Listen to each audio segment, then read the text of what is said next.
The day I turned 18, I was met with a duffel bag and a cold stare from my father instead of a birthday cake. No candles, no dinner, not even a card. Just him standing by the front door, arms crossed, saying, "You're an adult now, figure it out," like he was quoting a movie line. My mom was behind him, silent, eyes fixed on the floor. I remember asking if this was a joke, my voice cracking like I was still 14, not technically a legal adult. But he didn't blink, just pointed to the bag, already packed, and said I had 10 minutes before he changed the locks. That was how I left home, not with a celebration, but with a cheap gym bag, $60 in my pocket, and no clue where I'd sleep that night. My name's Alex, and at the time, I had just graduated high school 3 days prior. I wasn't some rebellious teen. I wasn't getting into trouble. No drugs, no skipping class, no fighting. I had a part-time job at the local gas station, a 3.7 GPA, and a dream of maybe getting into community college if I could afford it. But none of that seemed to matter. The truth is, I'd always known I was the spare. My younger brother, Nathan, was the golden child. Even as a kid, I used to joke that he must have had a halo tucked somewhere in his closet. Straight A's? Sure, but so did I. But when he did it, it was brilliant. When I did, it was expected. He'd crash my bike and get a replacement the next day. I'd break a shoelace and get blamed for not taking care of my things. Nathan was 2 years younger, but they treated him like the heir to a throne I didn't know existed. He got braces and tennis lessons. I got used sneakers and silence. Every time I asked why things were so different between us, my dad would say, "Don't be dramatic, Alex. Life's not fair." And that was the end of the conversation. Always. I learned early not to push too hard. So, I kept my head down, worked my shifts, did my homework, and told myself that once I turned 18, I'd leave on my own terms. But I guess they beat me to it. The first week out of that house was brutal. I couch hopped with friends until one of their parents got uncomfortable. I slept in the break room at work one night when it was raining too hard to walk the streets. Eventually, I found a dingy room in a shared house with 3 strangers, one of whom sold weed out of the living room, another who blasted music at 3 a.m., and the third who barely spoke English but always smiled and offered me instant noodles. That man, Chun, was more family than my parents had ever been. It took me 4 years to get on my feet. I worked every job I could: cashier, delivery driver, late-night janitor at a mall where the air always smelled like expired popcorn. I studied on breaks, took online classes, and eventually earned a degree in IT. It wasn't glamorous, but it was mine. No help from my parents, no trust fund, no secret savings account. Just me, a busted laptop, and sheer stubbornness. By the time I hit 26, I was living in a clean 1-bedroom apartment in a decent neighborhood. I had a car that ran, a job that paid well, and, for the first time in my life, a sense of peace. Not happiness exactly. That came later. But peace. I didn't think about my family much. I didn't visit. Didn't call. I wasn't bitter, at least not consciously. I just figured, if I wasn't good enough for them then, I sure as hell wasn't going to beg now. And then, one Sunday morning, everything shifted again. It started with a knock. I was in sweats, just about to start some laundry, when I heard it. 3 sharp knocks, too firm to be friendly. I peeked through the peephole and froze. My mom.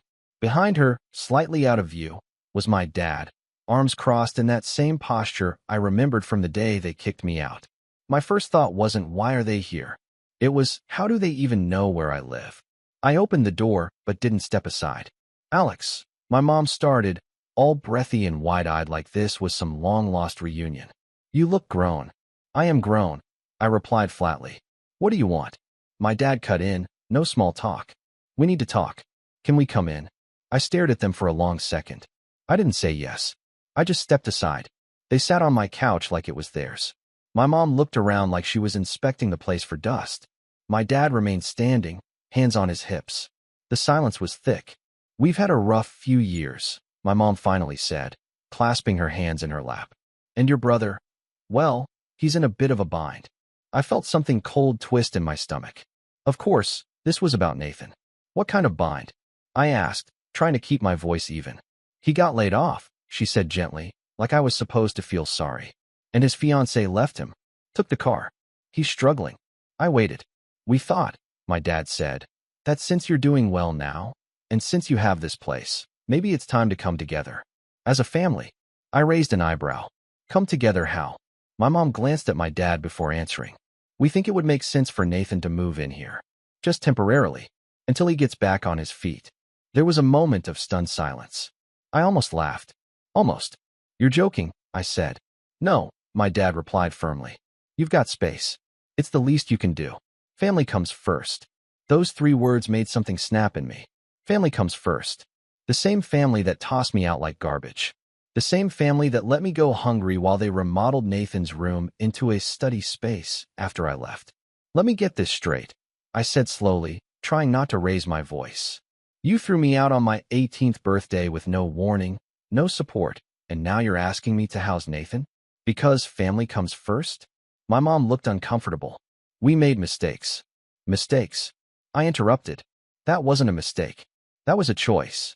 Alex, my dad said, stepping forward like he was still in control of this situation. He's your brother. He needs you. You don't turn your back on family.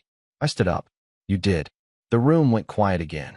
Look, my mom tried to soften her tone. He's been through a lot. He's not like you. He doesn't handle hardship well. He's always been sensitive. And I wasn't. I said, incredulous.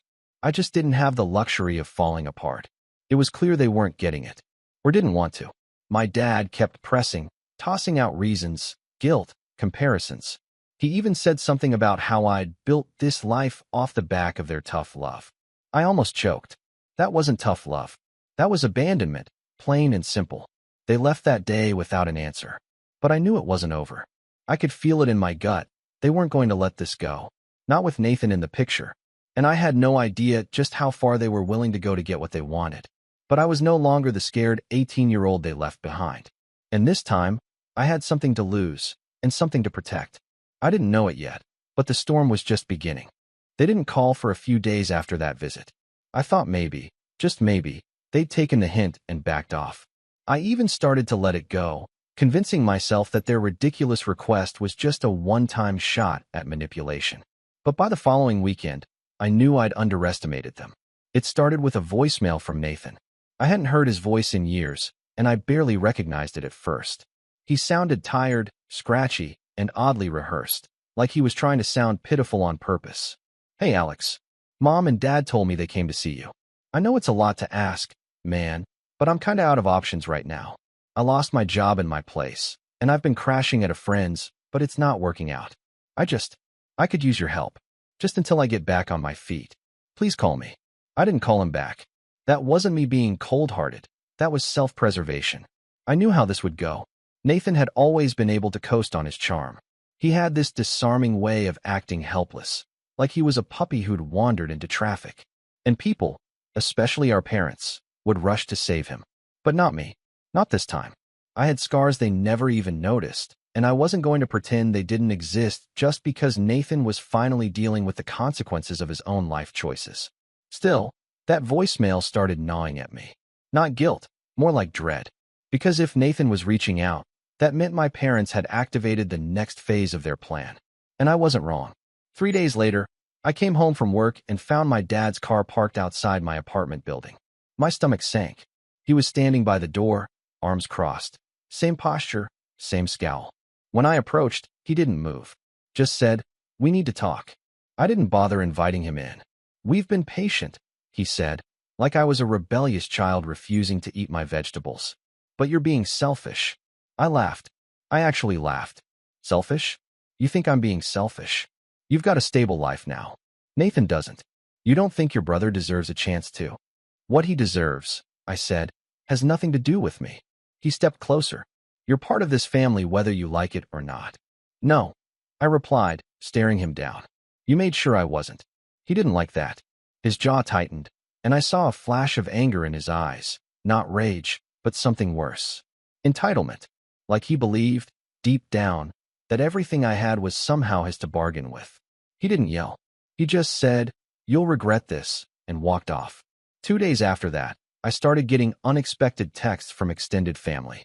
Cousins, an aunt I hadn't heard from in years, even a random Facebook message from someone who claimed to be a family friend. All of them saying some version of the same thing. It's not right to turn your back on family. Nathan's struggling, he needs support. You're doing well. Can't you help just a little? One cousin even said, wow, didn't realize success made you so heartless. It was coordinated. My parents had clearly spun a story, probably one where I was living like royalty in a mansion while poor Nathan was sleeping in gutters. The irony was, my apartment was modest at best. But that didn't matter. The narrative had been set, and I was now the villain. I could have fought back. I could have told everyone what really happened when I turned 18, how I was thrown out like trash. But a part of me didn't want to play their game. I'd spent too many years letting their narrative shape my life. I wasn't going to beg people to believe me. That was the beginning of the slow unraveling. Nathan started showing up in person. First, it was the parking lot. Then the lobby. Then once, he was waiting outside my door. Always with that same hangdog expression, like he was just too beaten down to even speak above a whisper. I'm not here to fight, he said one evening, hands in his pockets. I just need help. I'm not the one you should be asking, I replied, trying not to slam the door in his face. But you're the only one who can. That line stuck with me, not because it was true, but because he believed it. My parents had conditioned him to see me not as a brother, but as a safety net. And now that they'd run out of rope, they were throwing him onto me like dead weight. Then came the real breaking point. I was at work, knee-deep in a network issue, when I got a call from my landlord. Not something that ever happened. I picked up, worried something was wrong with the building. Hi, Alex, he said, sounding unusually cheerful. Just wanted to confirm you're moving out by the 1st, right? I blinked. Wait, what? Well, your brother stopped by this morning. Said you were moving out and transferring the lease to him. He had paperwork and everything. My heart dropped into my stomach. No, I said slowly. I never said that. I'm not moving out. There was a pause. Oh, he said you asked him to handle it while you were at work. I couldn't speak. My fingers were shaking. Don't worry, the landlord added quickly. Nothing's changed yet. I figured I'd call to confirm, just in case. I hung up and rushed home. Sure enough, when I got there, Nathan was waiting outside my door again. But this time, he had a backpack with him, and a smug look on his face. What the hell did you do? I snapped. He had the nerve to look confused. What do you mean? You told my landlord I'm moving out? Are you insane? He shrugged. I figured you'd come around eventually. I was just speeding things up. By lying? By forging my name. It's not forgery if we're family, he said, like that made any kind of sense. I was just trying to help. I stared at him, stunned. Help who? You. Me. Everyone. This back and forth is tearing the family apart. Once I'm settled in, we can fix all this. That was when I realized something. Nathan didn't see what he was doing as wrong. He honestly believed he was the victim, that he was entitled to my apartment, my life, my stability. And the scariest part? He didn't even see me as a person. I was just the next stepping stone. That night, I locked every window and door. I texted my landlord and told him under no circumstances was anyone allowed to make changes to my lease but me. I changed my locks the next morning. I even bought a small camera to put in my entryway. I didn't care if it was paranoid. I needed proof if anything else happened. And it did. The next week, I came home to find my lock scratched. Not broken, but clearly tampered with. I checked the footage. It was my father. He had tried to break in. That was it. That was the moment I stopped waiting for them to be decent. The moment I accepted they weren't just entitled, they were dangerous. I wasn't going to defend myself anymore. I was going to prepare. And if they thought I'd sit quietly while they tried to dismantle my life piece by piece, they had no idea who they were dealing with. Because this time, I wasn't alone. And I wasn't playing defense anymore. Now I was planning something they would never see coming. When I watched that footage, my father, trying to pick my lock like some second-rate criminal, I didn't feel fear. Not at first. I felt cold. Numb. There was this strange, delayed silence in my brain, like my mind was buffering what I'd just seen. He didn't even wear gloves. No mask. Just a baseball cap and a jacket I recognized from my childhood, like he'd just come from the grocery store and decided to casually commit a felony on his way home. The only reason he didn't get in was because I'd changed the lock that morning. And in that moment, I realized something I hadn't allowed myself to feel in years. I was scared. Not because I thought they'd hurt me physically, though at that point, I wasn't ruling anything out, but because I'd finally accepted what I'd been denying since I was 18. They didn't love me. Not really. Maybe they loved the idea of me. The version that quietly disappeared, didn't cause trouble, didn't get in Nathan's way. But me, The version who survived without them, who dared to say no. That person was a threat. An obstacle. And obstacles got moved. I sent the footage to my landlord immediately, told him I was considering filing a police report. He was sympathetic, a little stunned, but also nervous. Said if I felt unsafe, maybe I should think about moving. I knew he meant well, but I couldn't help feeling like I was being punished for my father's actions. Again, the next few weeks were a blur. I didn't sleep well. Every time I passed a window, I checked for shadows. I stopped wearing headphones on my way home. I even started carrying pepper spray, and I hated that. Hated what it meant. That I wasn't safe, not from strangers, but from my own family. That's what broke me. It wasn't the messages from extended relatives. It wasn't Nathan's fake lease paperwork. It wasn't even my father trying to break in. It was the realization that, if something had happened, if I hadn't changed that lock, if I had come home 10 minutes earlier, there would be no justice. No support. No one in my family would have believed me. In fact, they probably would have blamed me for overreacting. Again, that's when I hit bottom. I called in sick for the first time in years. Didn't leave the apartment for 3 straight days. Didn't answer texts. I canceled every plan, let the dishes pile up, turned off my phone at night, just so I could feel what silence felt like again. I sat on the couch, replaying that video on loop until the battery drained. My own father. Hands shaking. Eyes darting. Like a stranger. I remember crying once, just once, during that stretch. Not loud or messy. Just sitting on the bathroom floor, holding a towel, feeling every ounce of strength leak out of me like air from a popped balloon. I wasn't sobbing. I wasn't even angry. I was just tired. Tired of fighting for space that should have been mine to begin with. Tired of pretending I was fine. Tired of building and rebuilding when no one ever even saw the foundation. But somewhere in that quiet, something shifted. I don't know what exactly triggered it. Maybe it was seeing how far they were willing to go. Or maybe it was finally admitting how badly I'd been hurt. But for the first time in years, I stopped reacting. And I started planning. First, I pulled all my security footage from the last month. I archived everything. Created backups. Uploaded the files to cloud storage with passwords. I documented every interaction. The voicemail, the text messages, even screenshots of Facebook comments from distant relatives parroting the same guilt trip language. I turned my apartment into a case file. Then I started locking down my life. I changed every password, set up 2-factor authentication on every account. I called my credit card companies, placed fraud alerts on my credit profile, and even pulled my credit report just to check. Nothing suspicious yet, but I wasn't going to wait. Next, I told my boss everything. Not the whole sob story, but enough. I told him I was dealing with a family situation. There might be people trying to contact me or show up at the office. To my surprise, he was incredibly supportive. Gave me a few days off to take care of what matters, and even offered to forward any unknown callers straight to voicemail. Funny how strangers show more grace than family. I used those days to meet with a lawyer. Found her through a friend of a friend. A quiet, serious woman named Jordan who listened without flinching. I laid out everything. The eviction at 18. The sudden reappearance. The manipulation. The attempted lease fraud. The break-in. The surveillance footage. The paper trail. She didn't interrupt. She didn't act shocked. When I finished, she leaned forward and said, "You have grounds for a restraining order. And maybe more, depending on how far this goes." For the first time in weeks, I exhaled. That conversation sparked something in me I hadn't felt since I was a teenager. Control. Not revenge. Not yet. But power. And that was enough to start healing. In the following months, I shifted my focus inward. I enrolled in a certification course I'd been putting off for years. Something about cloud infrastructure and data security. Boring to most, but to me it was a ladder. Every night, I came home, made dinner, and studied. No distractions. No drama.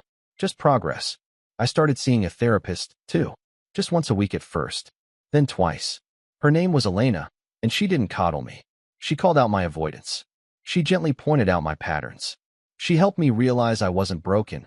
I'd just been surviving on autopilot for so long. I didn't know how to feel safe even when I was safe. One session, I told her I didn't think I'd ever fully trust anyone again. She said, "Maybe you don't have to. Maybe it's not about trusting everyone. Just learning how to trust yourself not to let them get too close." That stuck with me. Over time, I made new friends. Real ones. People who didn't want anything from me. I joined a running group, which, if you knew me, would sound hilarious. And somehow, sweating alongside strangers made me feel human again. I even started dating casually. Nothing serious. But I smiled more. Laughed, even. Sometimes I caught myself walking around my apartment, just content. I hadn't felt that in a decade. But that peace came with clarity. Because even though I was rebuilding, piece by piece, breath by breath, I hadn't forgotten. They were still out there. Still lying. Still twisting my story into something unrecognizable. And while I didn't want to live in the past, I also wasn't about to let it rewrite itself without a fight. Especially because of what came next. It started with a letter. Not a text. Not a knock. A formal letter, mailed to my apartment. Handwritten return address. No stamp, just slipped into my mailbox. It was from my mother. I stared at the envelope for 10 full minutes before opening it. The letter was 3 pages long. Neat handwriting. The same loopy cursive she used to write on birthday cards, back when she still remembered to buy them. It started off with the usual, "We miss you. We never meant to hurt you. Things were hard back then." Then it shifted. She wrote that Nathan was going through a deep depression and had begun making serious plans to fix his life. She said they wanted to transfer the family home to him, to give him a fresh start, but that some paperwork still had my name listed as an heir from years ago, when my grandfather left a small inheritance to me and Nathan jointly. She asked me to sign a few things. Said it was just a formality. Said it was just paperwork. I folded the letter, set it on the table, and sat there for a long time. It wasn't just about the apartment anymore. They were after something bigger now. Something tied to family property, inheritance, land, things I didn't even know I had a legal tie to. But they knew. They always knew. And they'd kept quiet until they needed something. Until he needed something.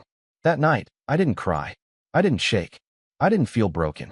I felt focused. Because this wasn't just about survival anymore.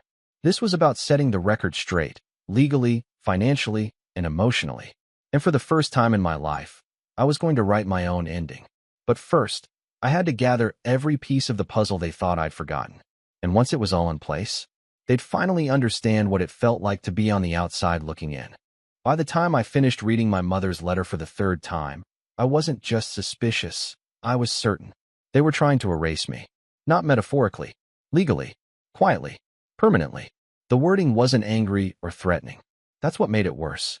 It was sanitized, coated in that fake kindness they used to use when I was a kid asking why Nathan got dessert and I didn't.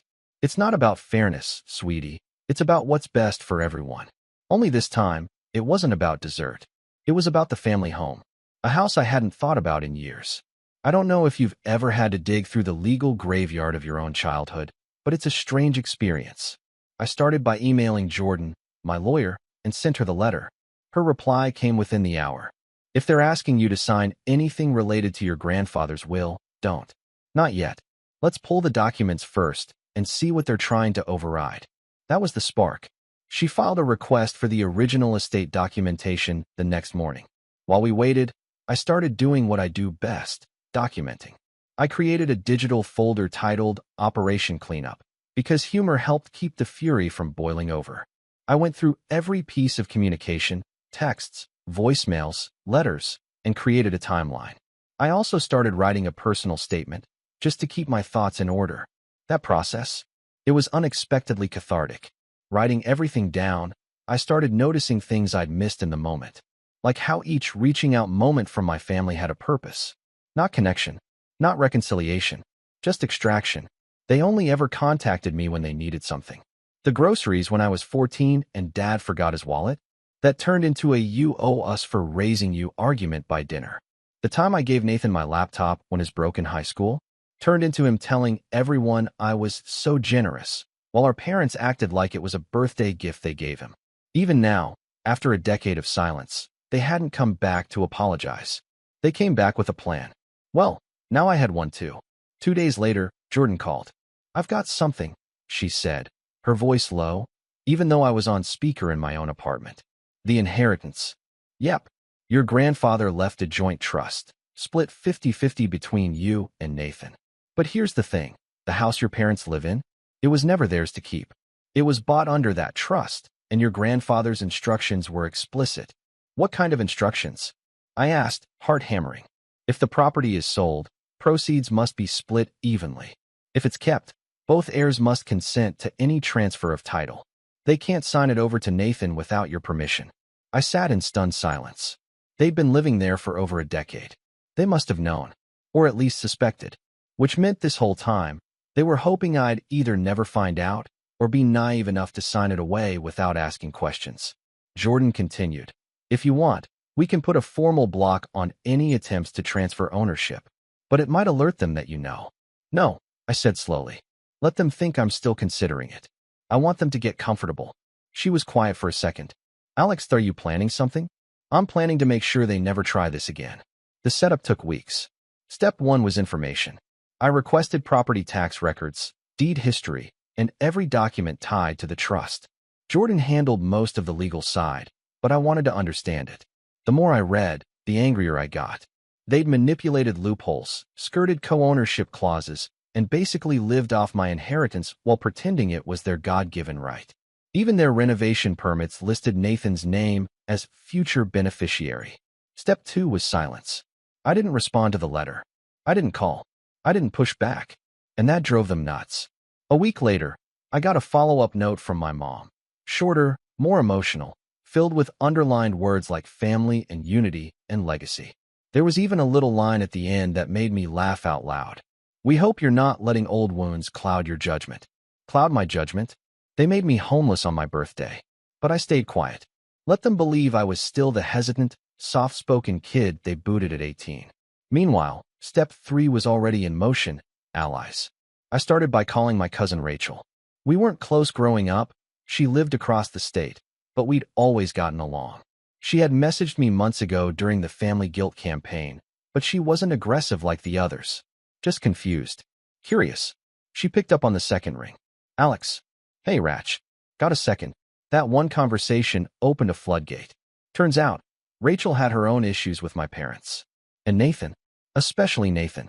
At a family reunion a few years back, he'd cornered her husband about investment opportunities, trying to sell him on some shady crypto project. She'd never trusted him since. Once I told her what was really going on, the property, the trust, the manipulation, she was furious.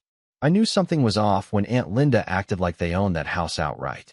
I remember Grandpa always saying it was for the boys, not for Nathan. We talked for an hour.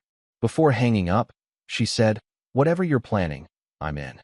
After that, I reached out to 3 more cousins, 2 of whom had also been iced out of the family for minor offenses, like dating someone not respectable or moving out of state without permission. Same story, different details. Within a week, I had a mini network of black sheep, all of them willing to back me up publicly if things went sideways. Some of them had old photos, letters, even voicemails that hinted at the trust situation, evidence that would further establish that my parents knew the terms and just chose to ignore them. But the final setup? That came when I got a call from Nathan himself. I let it go to voicemail. His tone had shifted again, no longer pitiful. Confident. A little smug. "Hey, Alex. Look, I know you're taking your time with the paperwork, but just a heads up. Mom and Dad are getting everything finalized with the lawyer. We're hoping to wrap things up this month. It'd be easier if you just signed and sent it over, but I get it. Sometimes you gotta feel like you're in control. Just don't take too long. Family's watching." That message was the last piece I needed. They were moving forward. Illegally. And they'd left a breadcrumb trail of intent in writing. Perfect. The next morning, I met Jordan at her office and outlined my final plan. We drafted a cease and desist letter to their lawyer, citing the exact clauses of the trust they were violating. But instead of sending it immediately, we waited. I wanted to time it perfectly. I knew Nathan's birthday was coming up. They always made a big deal about it. Family dinner, gifts, emotional speeches about his potential.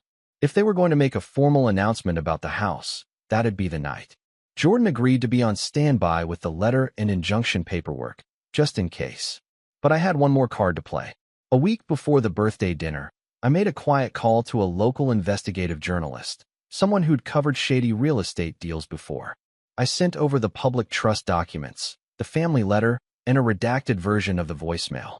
Just enough to get them interested. And they were. Turns out, inheritance fraud tied to elderly estates was a hot topic, especially when one sibling had been kicked out at 18 and the other was trying to force them out of their share years later.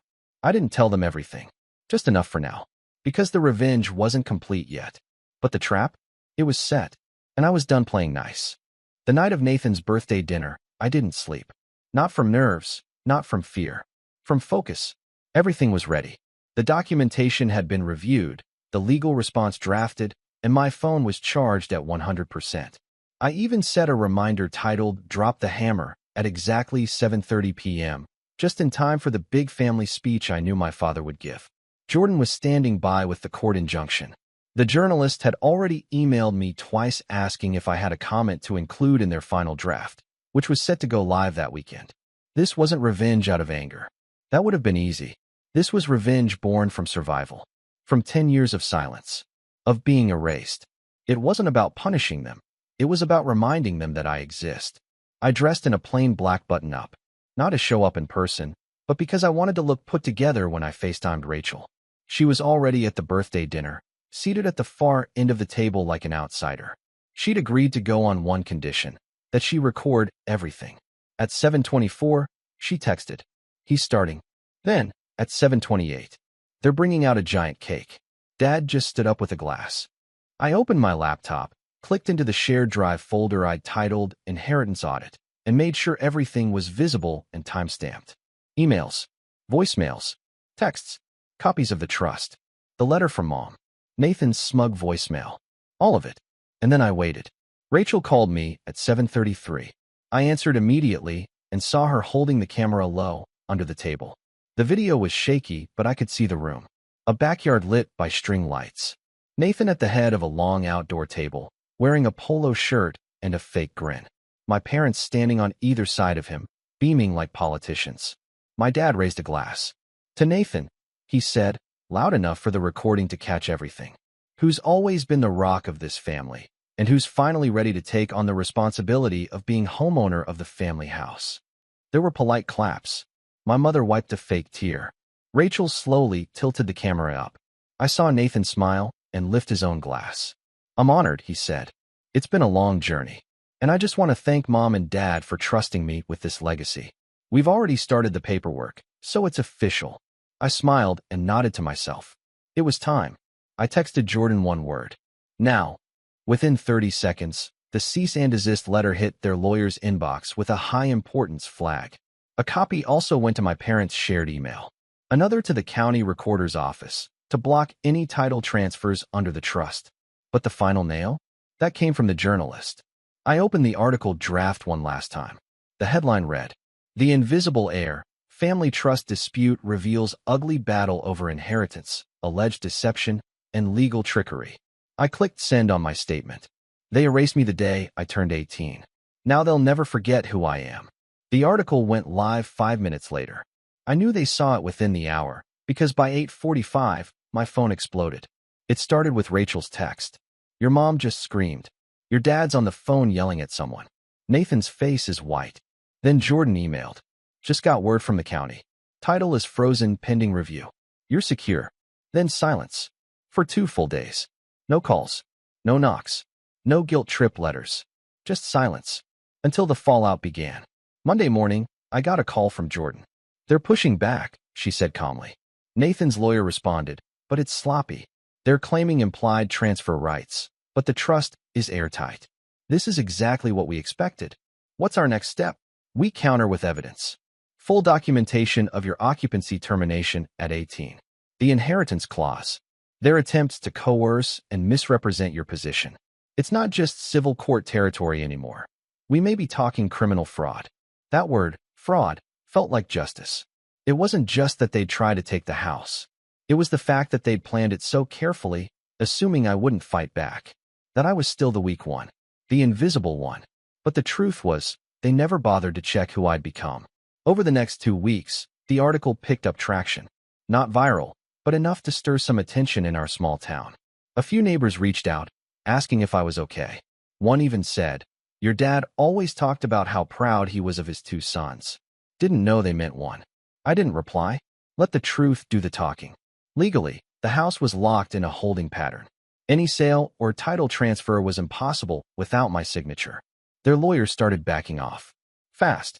especially when Jordan filed a formal report with the State Bar Association citing ethical violations in the attempted deed transfer without full heir consent. That got their attention, but the real fallout? It happened within the family. Word started to spread. Rachel told me that Aunt June confronted my parents at church and asked if the article was true, that she'd always wondered why I never came around anymore, that maybe they owed me more than a phone call. Then my cousin Will posted the article on Facebook with the caption, "Funny how some people forget who helped build the foundation when they're decorating the living room." One by one, the cracks deepened. My parents tried damage control. My mom sent a long email titled "Our Side of the Story," claiming I was twisting facts, that they were just trying to do right by both sons. It was filled with passive-aggressive digs and fake apologies like, "We're sorry you feel wronged," and "You've always been too sensitive." I forwarded it to Jordan. She laughed and said, "This is gold. Keep everything." Then Nathan finally called me. I stared at the screen for a while before answering. He didn't say hello. He just said, "Why are you doing this?" I leaned back in my chair. "You mean defending what's mine? You're tearing the family apart." "No," I said. "I'm just refusing to let you steal from me." "It was never about stealing. You lied to my landlord. You tried to take my lease. You forged paperwork. You went behind my back with the trust. What would you call it?" He didn't answer, so I kept going. "You let them throw me out when I was 18. You watched me disappear and never once asked if I was okay. And now, you want to pretend like this was all just a big misunderstanding." "I was a kid," he snapped. "So was I. Difference is, I didn't have parents fighting for me." There was a long pause.